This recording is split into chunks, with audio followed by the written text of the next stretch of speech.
Guys, Will here with W.T.F Car Reviews, and today we're going to be reviewing this all-new 2022 BMW M235i Grand Coupe. And a huge thanks to Aramis and the rest of the management and staff here at BMW of Tampa for making this review possible. I'll leave a link to their inventory below, and if you're in the Tampa area looking for a new premium or performance vehicle, I would definitely recommend checking these guys out, and that's for Aramis. And for those of you guys who don't know, the 2 Series has been BMW's subcompact executive sport coupe and sedan since 2014. The second generation 2 Series that you see here is all new for 2022, and here we have the Grand Coupe variant, which is the 4-door version, not to be confused with the M240i, which is available on the 2-door coupe variant. That vehicle comes equipped with a B58 3-liter inline-6 twin-scroll turbo engine, making 382 horsepower, 369 pound-feet of torque, enough to do 0 to 60 in under 4 seconds. Car and driver tested at, I think, 3.6, so absolute beast of a car with a base price around $47,000. Here we have the M235i. Although still certainly an M performance car, the M235i keeps the 2-liter 4-cylinder, turbocharged 4-cylinder, here cranking out though 301 horsepower and 332 pound-feet of torque. Enough to get this thing to 60 in the low 4-second range. Car and driver tested it at 4.2. Certainly nothing to slouch at, starting around $45,000. Let's see what we get. So the all-new, updated second-gen 2 Series is completely redesigned for the front end. Very similar to the other BMW vehicles. You get their laser LED headlamps. You get the LEDs for the outside portion for the running strips. The upper portion has a nice aluminum look too. These actually are not the laser variant. These are just their full LEDs. Black trim for the grille. Solid airflow too. Radar cruise control beneath. Full front parking sensing. We don't get a 360 camera, but we get the front and rear 360 sensing. Solid airflow in the air ducts area for the intercooler. Radiator in the center, and I'm not sure if you guys can pick up the supports in front of your radiator. Should really help this M235i handle excellently. Old school BMW badge. We don't get the 50th anniversary badge here, and we get functional airflow in both of the corners. The wheel and tire setup also impressive on this M Performance M235i. We get all-season tires. These are 18-inch rims wrapped in 225/40 R18 Pirelli Cinturato all-season tires. Some of the better performance-oriented all-seasons in the business. M Performance brake caliper. It's a 4-piston up front, single piston out rear, and these gunmetal gray rims are M Performance. Taking a step back though, no plastic cladding, everything's body color, no shiny chrome either on the sports sedan. Blacked out mirrors, LED turn signal on them. They are folding, blind spot monitoring on the glass, which fills up the entire frame. Full black trim for the side profile, smart access for the driver and a front passenger. No smart access out rear, but wouldn't really be expected. As far as the window sticker, again, this is the 2022 M235 xDrive Grand Coupe, starting at $45,500, $500 for the Shadowline package, M Performance package included as well. That includes the 18-inch M Forge 554 AS RF wheels, mirror caps blacked out, and the extended Shadowline trim is also included. $550 gives us the heated front seats and steering wheel. $1,350 includes this panoramic moonroof that you see right up top. $600 for the Live Cockpit Pro with navigation. $1,000 for the destination charge totals us out a tick under $50,000. As far as the standard features, you guys can pause, take a look at all of these. Again, we keep the 2-liter BMW M twin power turbo inline 4-cylinder, which makes over 300 horsepower and 332 pound-feet of torque. Good on gas, 26 mpgs, 23 city, 32 on the highway. I'm really liking that black trim, how it continues the rear wheel and tire setup. Same thing as the front, only difference is a smaller brake caliper, but I'm liking how it's still painted blue. Out rear, full LED for the taillights, turn signals, and the reverse lights in the center. BMW of Tampa, huge shout out to them for helping me get the keys to this really impressive 2022 M235i. The dual exhaust tips are pretty aggressive. This 2-liter turbo actually sounds pretty good, and the diffuser area outlines the tips very nicely. Full rear parking sensing as we mentioned. But speaking of the exhaust tips, let's fire up this 2-liter turbo and hear how she sounds.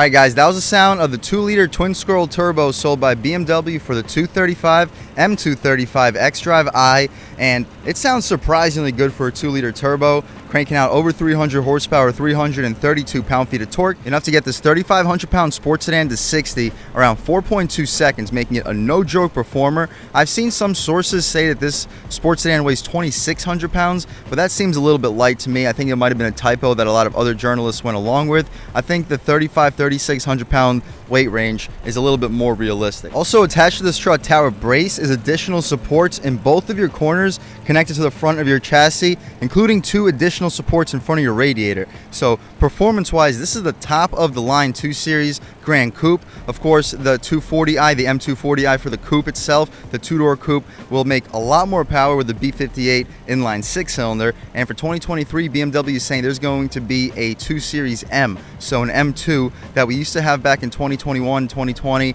for the previous generation 2 Series. We're bringing it back, and we're going to have a real M car in the 2 Series name. But other than that, we can close this hood right up.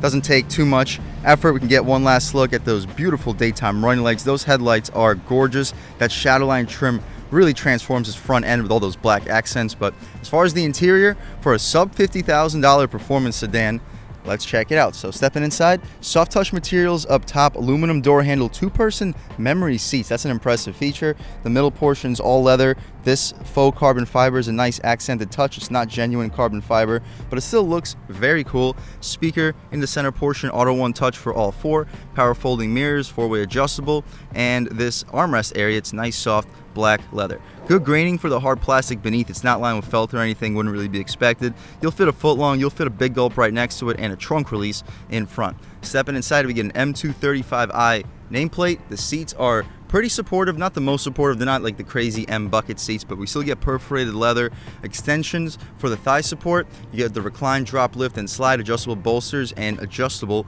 lumbar control. As far as the interior in general, we'll take a step inside and really check it out. So first thing we notice is the M steering wheel. The M steering wheel is one of the best in the business. Super thick, great 10-2 bolstering notch, 9-3 feels great in your hands. The horn is outlined in leather, old school BMW badge as far as the horn itself. Pretty aggressive sounding horn, people should definitely be getting out of your way. Steering wheel is heated and we get an M badge beneath. Cruise control on the left side of the steering wheel, on the right side media adjustments. You can adjust the volume and skip your songs. This controls your little display area. You can adjust between Sirius, FM, and AM. But we're going to leave it where it is. The volume's not even currently up, so it doesn't matter. Anyway, we have voice commands. You can answer and hang up your phone calls. Aluminum paddle shifters, which are nice. Satisfying click for the turn signals. Auto high beams, auto headlamps, of course, too, and auto rain sensing wipers.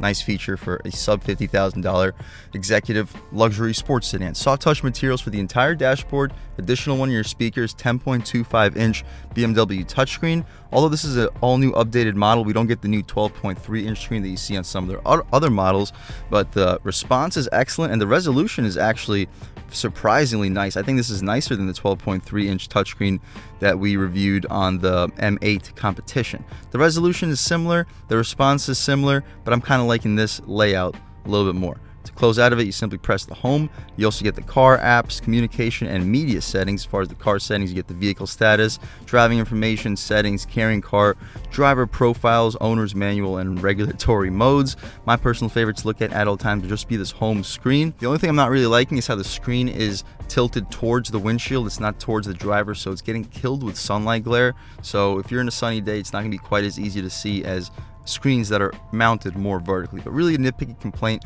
You get more of that faux carbon fiber trim beneath that. Dual zone automatic climate control, heated seats, no ventilated seats, wouldn't really be expected in this price point. You get the presets, you can skip the songs, good spot for your passenger to access the radio, volume dial, mode, band. Beneath, this is not a wireless charging pad, however this is where it would be if it was optioned in this car. USB port, 2 cup holders, and a 12-volt, good spot for a radar detector. The gear selector controls your 8-speed automatic transmission. You can disable your traction control, disable your parking sensors, and disable your auto start stop.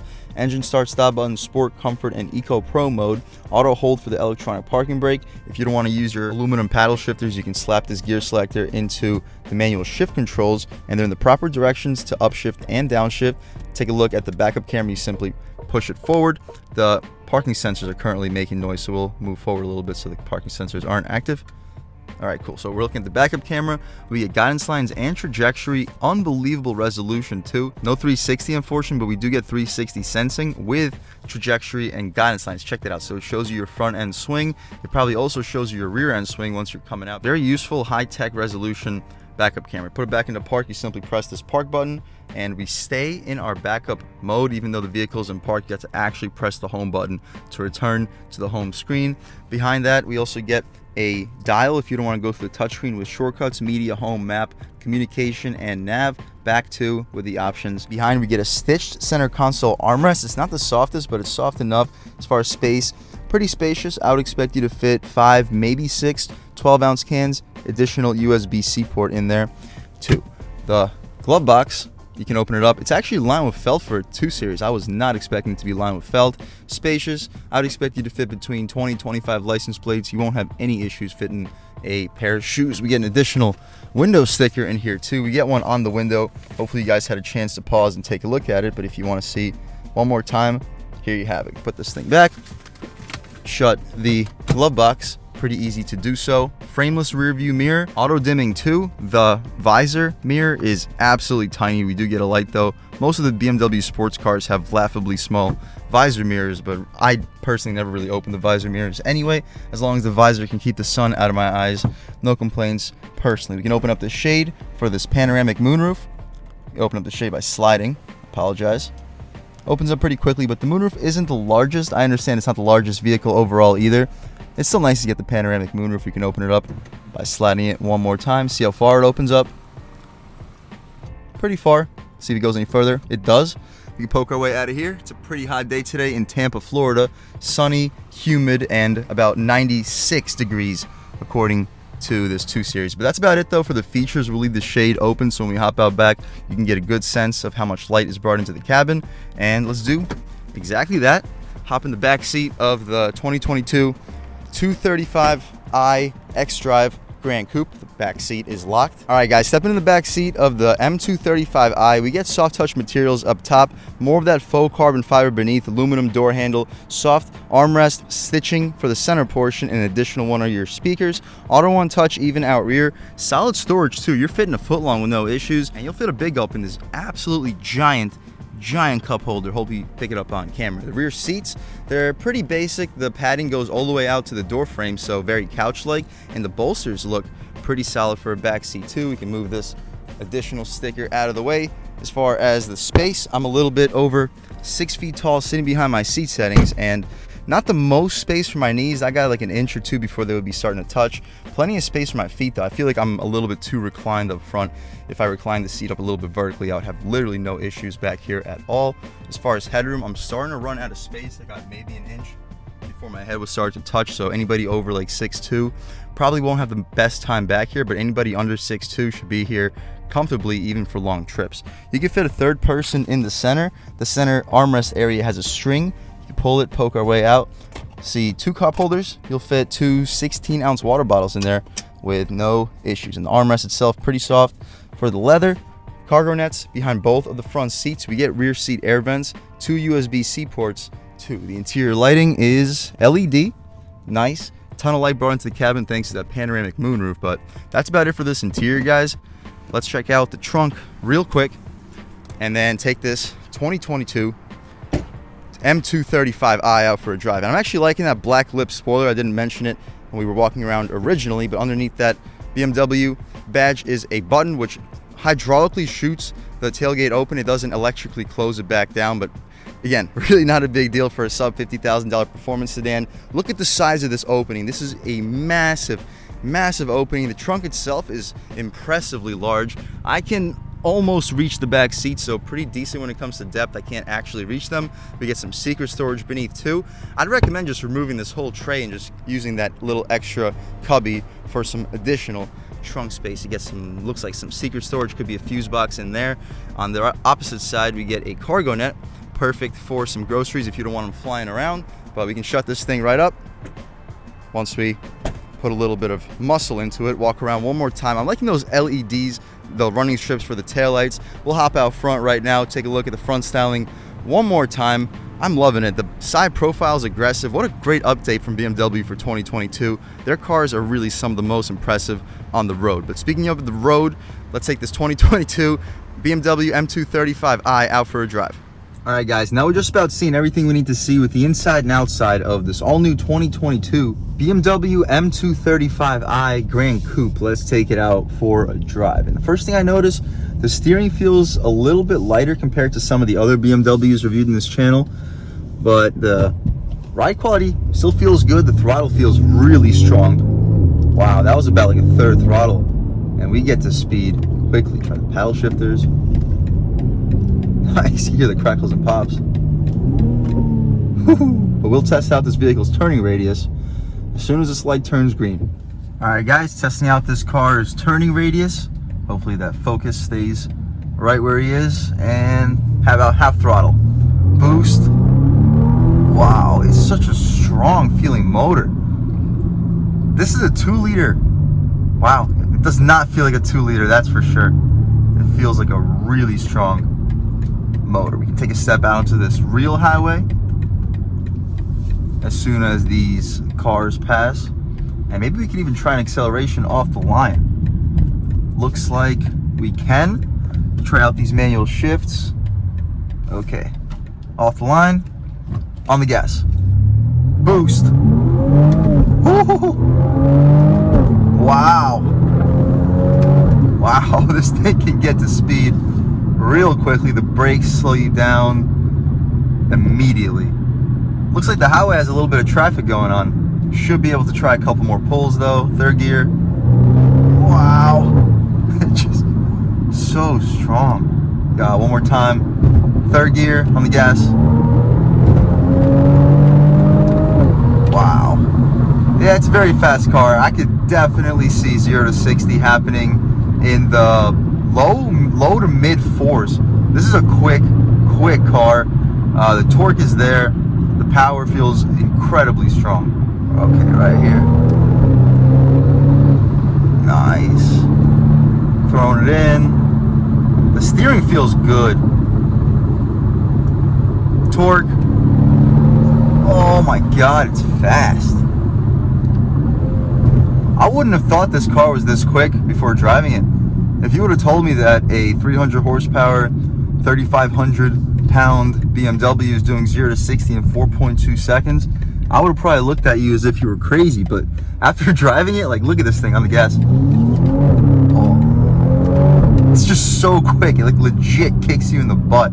All right, guys, looks like we're good. Again, on the gas. Woo! Yeah, oh my gosh, you look down, you're going so much faster than you think you are. Holy crap. Yeah, let's take it out of sport mode, try out comfort mode, get it out of the manual shifts too. Just let the car calm down, do its thing. The steering doesn't really change that much. Yes, it feels lighter, it's noticeably lighter, but not drastically so. I did mention in the beginning of this review that the steering didn't feel quite as heavy as other BMWs in sport mode, so that may explain why the difference just isn't as drastic. The gas pedal is a huge difference, way less sensitive of a throttle compared to sport mode. It's a big difference. The suspension feels about the same. I think the biggest difference though is the throttle. We can try one more passing power right here on the gas. Oh my gosh. Yeah. Comfort mode also seems to quiet down the exhaust a little bit. It's not a huge difference, but it's noticeable. You can clearly notice the difference. And one more time on the gas, comfort mode. Wow, yeah. You still hear a little bit of a burble during the upshift. The boost takes a little bit longer to kick in comfort mode, but for daily driving, I think I'll personally leave it in sport. You get a little bit more of the exhaust noise, the throttle feels more sensitive, the shifts are crisp, and you still keep your overdrive gears in sport mode. So I think it's a fair compromise. You don't buy an M car just to leave it in comfort mode all the time. You can leave it in comfort on the highway, it might help, but sport doesn't really turn this car into an uncomfortable vehicle. So personally, I would probably leave it in sport. And overall, for a sub $50,000 sports sedan, this is unbelievable. It is fast. Like, compared to vehicles like the Kia Stinger GT, the Genesis G70 with a 3.3 turbo, which make closer to like the 400 horsepower and torque numbers, this thing will blow those vehicles' doors off. And if you would have told me that before I drove it, that the Stinger GT with 370 horsepower, 380 pound-feet of torque would lose to a 300 horsepower BMW 2 Series, I would have probably called you crazy, but after driving it, I can absolutely see. So if you're looking for a sub $50,000 luxury sports sedan, I would 100% recommend checking out the new 235i. And a huge thanks to BMW of Tampa for helping me get the keys to this really impressive 2022 M235 xDrive-i. What a hell of a vehicle for the price point. This is basically unbeatable. I'll leave a link to their inventory below. They have a very impressive dealership, and if you're looking for a premium new vehicle in the Tampa area, I would definitely recommend checking these guys out. And huge thanks to all you guys for watching. I had a great time making this video. If you're new to the channel, please subscribe. If you've already subscribed, thank you so much. You guys know the channel is just not possible without you guys, and I really appreciate the constant support. But again, if you haven't subscribed yet, please subscribe, leave a like too. It really helps me out the YouTube algorithm. That's how these videos get promoted to new people. Leave a comment, let me know what you like, let me know what you don't like. Leave a comment, let me know if there's any specific cars or trucks you'd like to see reviewed in this channel too. And I'll definitely try to get those videos for you as soon as possible. Other than that, again, thank you guys so much for watching, and I hope all of you have a great day.